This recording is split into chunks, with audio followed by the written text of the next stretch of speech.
Our next guest warns Iran's long-range missile capability is one we should be afraid of. Iran scholar and author Behnam Ben Taleblu joins us right now.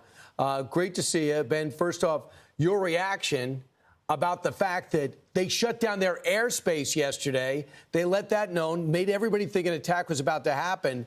Did they make a mistake? And was that rocket supposed to, whatever attack was supposed to happen, was it postponed because of that? Pleasure to be with you. Listen, I think you put your finger right on the money, but it's not a mistake. I think the regime has been enjoying thoroughly the hyping and the coverage, and in essence, the fear of the stories coming out of Israel right now about people buying generators, about people taking cash out of ATM machines.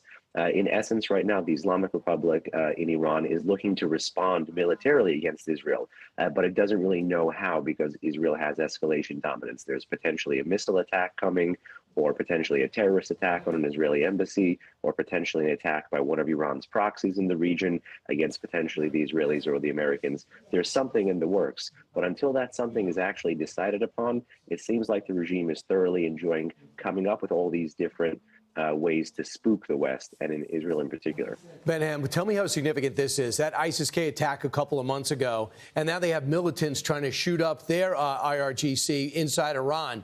They got some internal problems, and they got outside terror going at them, too, don't you think? And they also have an obligation to supply the Houthi rebels, Hezbollah, and Hamas.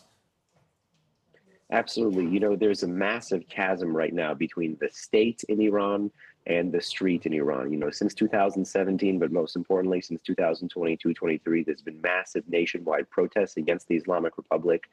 Since 2009, for instance, you've had the Iranian people chanting, "Not Gaza, not Lebanon, my life for Iran." Not only is this regime's foreign policy unpopular, the regime itself is unpopular. So it's under massive domestic pressure. And ironically, every time you've seen the regime be under massive domestic pressure, it tries to flex foreign policy muscles abroad. So, you know, I would expect the regime to try to do something publicly to signal resolve to both domestic and foreign audiences. Iran's famous for using proxies. Do you really believe that they want to attack Israel and risk the wrath of Israel's response? As Benjamin Netanyahu says this morning, we're in the midst of a war. Whoever hurts us, we hurt him. We are preparing to meet the security needs of the state of Israel, both in defense and attack.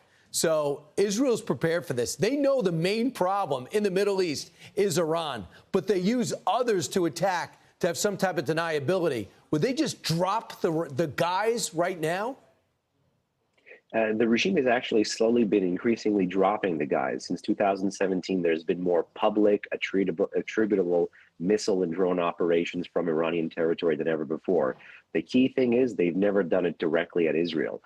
They understand that Israel has both the capability and the intent to respond massively. So in this instance, you may see something from the proxies. But, you know, this is a regime that can walk and chew gum at the same time. And that's the thing that we have to keep our eye on in the next few weeks. They could use proxies. They could use missiles directly. And now is the time for Biden and the rest of Washington to coordinate their messaging with Israel to make sure they can deter Iran. Behnam, if this threat was real, which we heard was real last night, evidently we've had our way of communicating to Iran that we have Israel's back. Do we?